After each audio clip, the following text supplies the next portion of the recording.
A desk is where I spend more time than I care to admit these days. So let's make it a place we love in today's build. For this piece, I'm starting with the legs.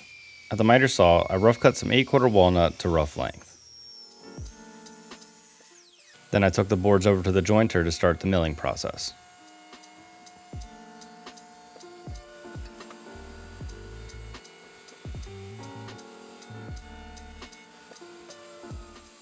From there, it was over to the planer to flatten the other side.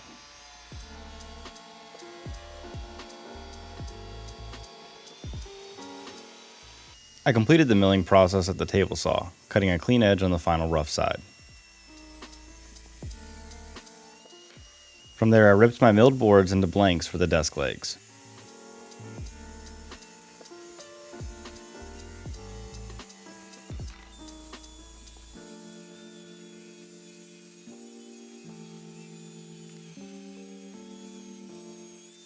With my tree slices all trimmed down, I used a template created using 1/4-inch plywood to rough out my miter cuts for the legs. These are not final dimensions, but they help me get closer for the next step.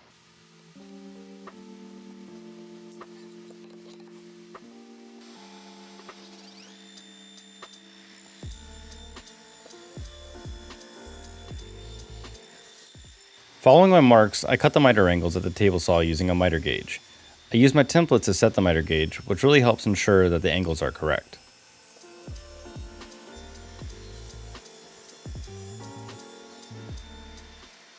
Once I have the first angle cut, I use the templates again to mark the final length for the top of the legs. These templates are available on the plans for this project, which are linked in the description below.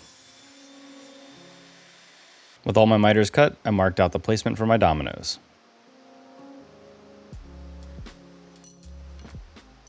For these joints, I'll be using double floating tenons, but if you don't have a domino, you can substitute them for dowels.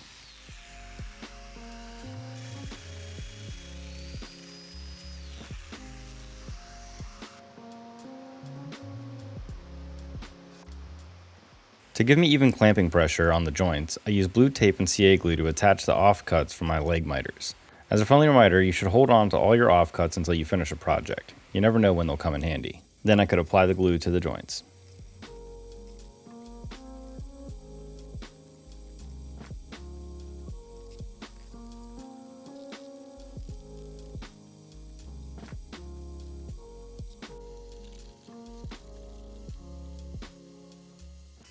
Next, I used a template to round in the rounded corners of the legs. I kept the top of the leg wider initially to allow for the curves to flow into the piece. I don't have a CNC, so I cut my templates out at the bandsaw. With that said, I did have some wonkiness, so I ended up using a straight piece of ply for this part. Once my initial cuts were done, I removed the template and followed my cut with a flush trim bit to remove any remaining material.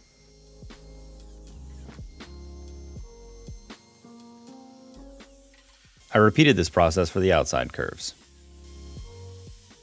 Then at the router table, I rounded over all the edges of the leg assemblies. I'm not taking a full depth cut here as I want a subtle edge profile.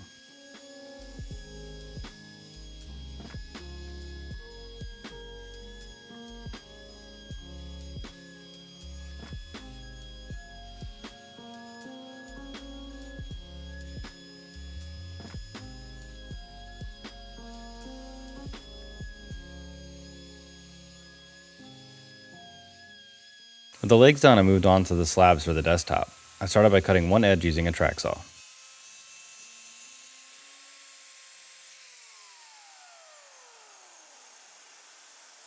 Since these boards won't fit in my planer and they're already pretty flat, I use my drum sander to remove any uneven spots.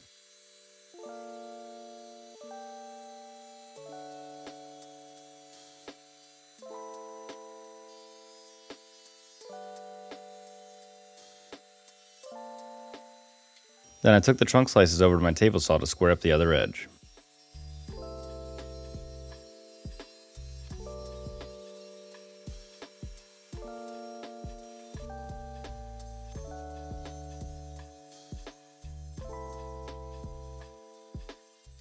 To keep my boards aligned during the glue up, I plowed some mortises in using the domino.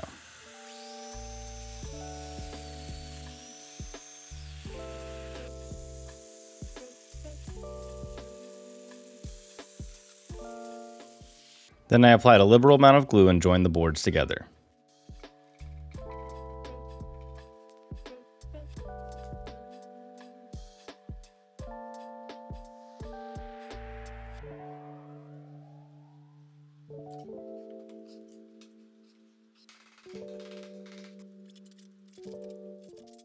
If you're enjoying this video, please give it a like. It helps me to reach more viewers like you.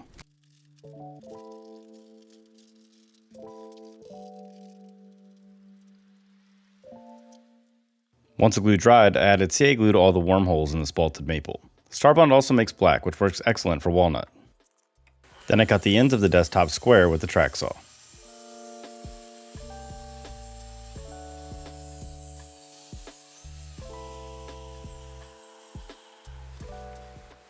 Next, I used a jigsaw to cut away the bulk of the material for the curved front.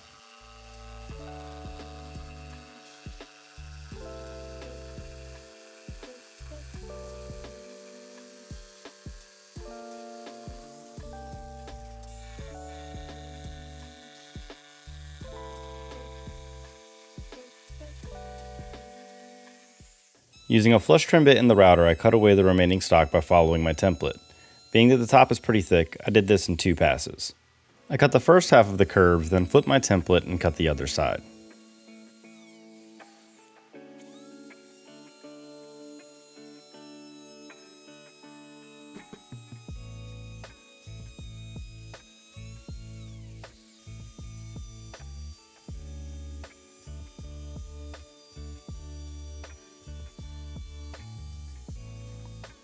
I then used a card scraper to clean up the glue joint.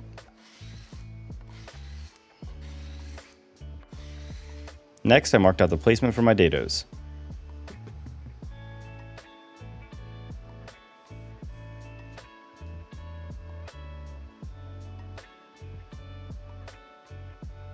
I connected my router to my track saw guide rail and plunged 4 1/8" dados into the bottom of the desktop. If you want to see these projects as they progress, follow me on Instagram at TimberBiscuitWoodwork. It is also worth noting that this is a plywood bit, so it is 23/32 and leaves a perfect fit for 3/4 ply. I'll have links to all these tools in the description below. I then used a chisel to clean up the rounded cuts left by the router bit.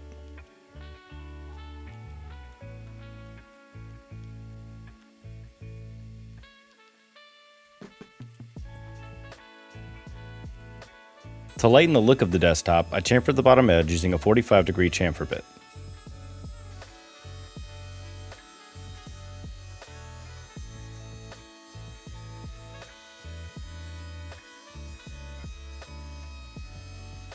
Then it was time for the drawer carcass. To safely and quickly rip the walnut plywood sheet, I enlisted the help of my wife. Using a crosscut sled at the table saw, I cut the sections out to rough length.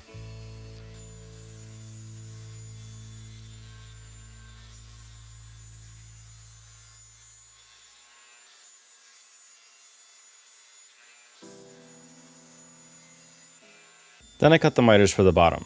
I snuck up on these cuts and matched them to the exact width of the 2 farthest dado cuts in the desktop. To avoid blowout, I like to use blue painter's tape. I then cut the miters in the oversized ends of the carcass.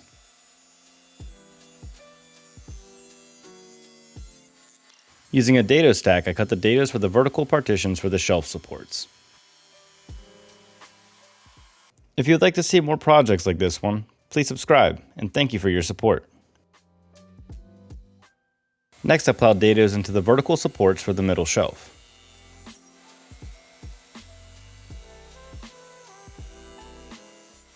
I used dominoes in the miters to help align everything for the glue up. These will also add a little strength to the joint.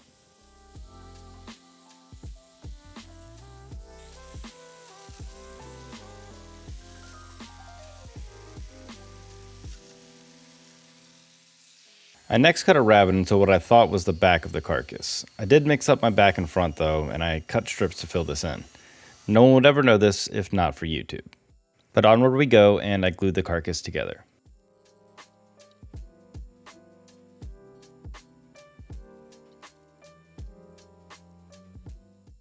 While the glue dried, I cut the vertical partitions to their final dimension.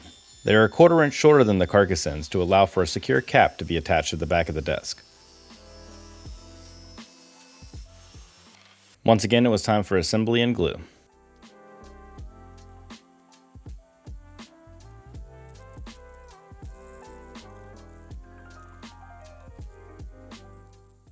With that drying, I cut out the center shelf.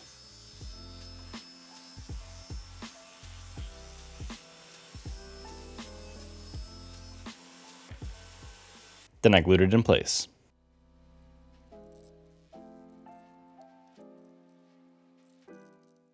Next, I went to work on the stretcher.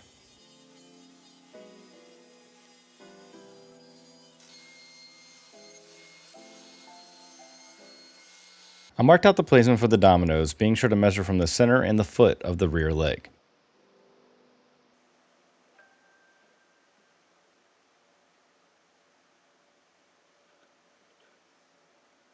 To cut the dominoes, I used a strip of plywood and some double stick tape. This allowed me to reference a square strip and plunge the mortise accurately. I then plunged the mortises into the stretcher.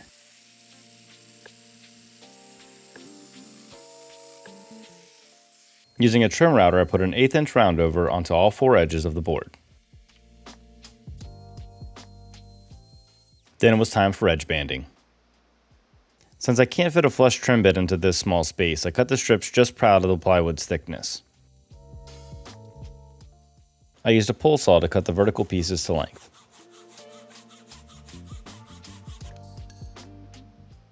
Then using blue painter's tape as a clamp, I glued the edge banding in place.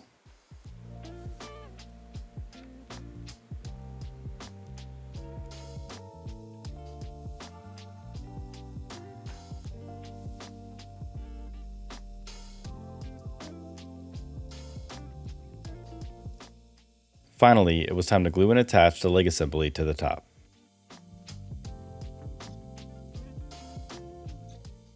For added strength, I pre-drilled and drove 5 screws into the legs.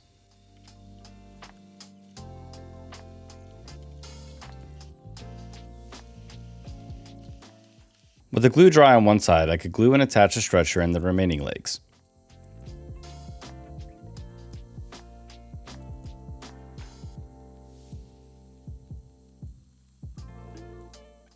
While the glue dried, I used a Forstner bit to drill a hole for cable management. Then I got started on the end cap for the desk back. Doing this allows the desk to sit in the middle of the room without looking unfinished.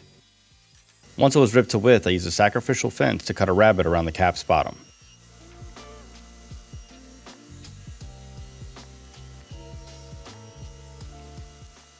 Then at the crosscut sled, I cut a rabbet onto the 2 sides.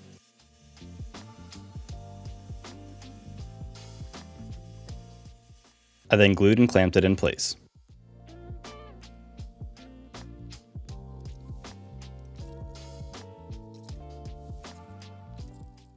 While the desk was still flipped over, I went ahead and left my mark.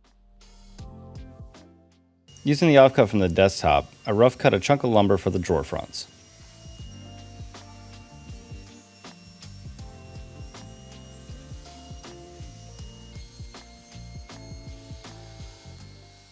Then at the bandsaw, I resawed the chunk into 2 pieces.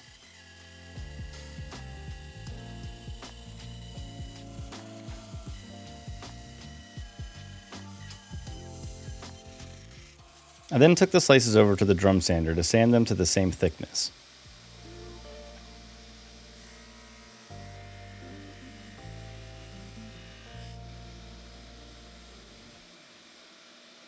Back at the crosscut sled, I trimmed the boards down to their final dimension.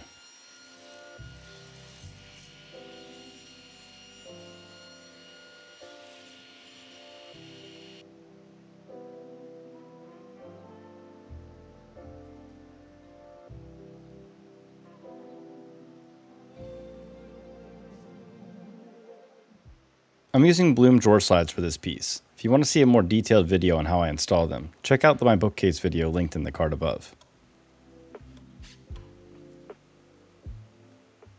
With the slides installed, I cut down some birch ply for the drawer boxes.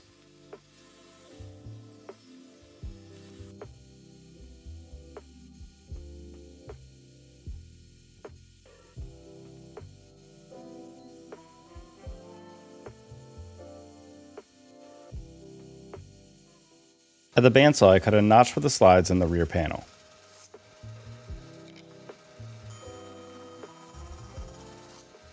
I completed the notches with the pull saw. Then back at the table saw, I cut in the groove for the drawer bottoms.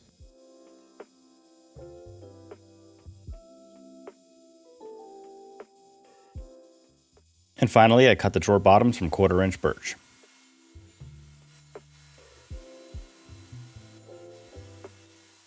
I assembled the boxes and glued and pinned them together with some 23 gauge nails.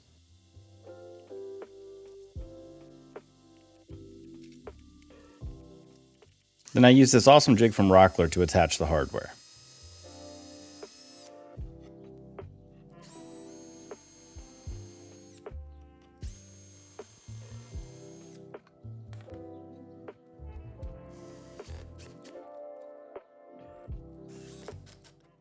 Over at the bandsaw, I cut the drawer pulls into the drawer fronts.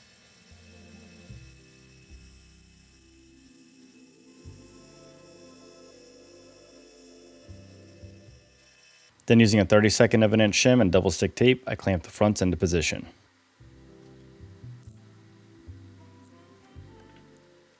Then pre-drilled and drove in 2 screws.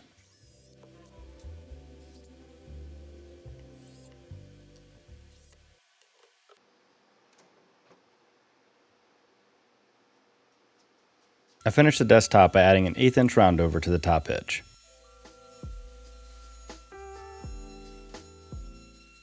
I didn't show any sanding in this video, but I sanded all my pieces through the grids to 180. Here I'm sanding with 180, then water popping the grain and sanding one more time with 180. This is what I recommend doing when finishing with a hard wax oil.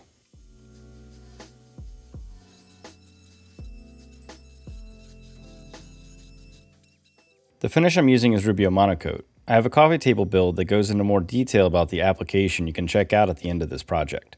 I spread the finish on the top, then use a Scotch-Brite pad to work the finish in before wiping away the excess.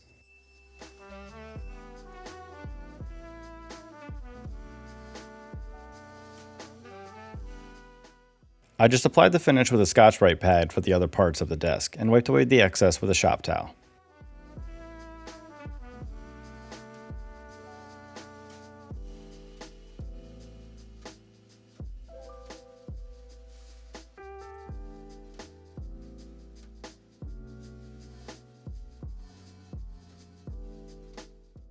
This piece turned out fantastic. I love the mid-century modern design and how the spalted maple adds a ton of character to the piece.